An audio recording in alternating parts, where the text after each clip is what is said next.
Or I will take a text there. I will teach you in this tutorial how you can use a text to create there and add into your own designs. So we have taken there, change the text color. So we will change that text color here.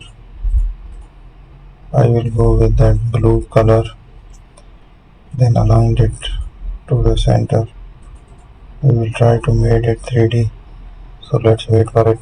These are the different styles of the text we can use here. Fish design, secure here.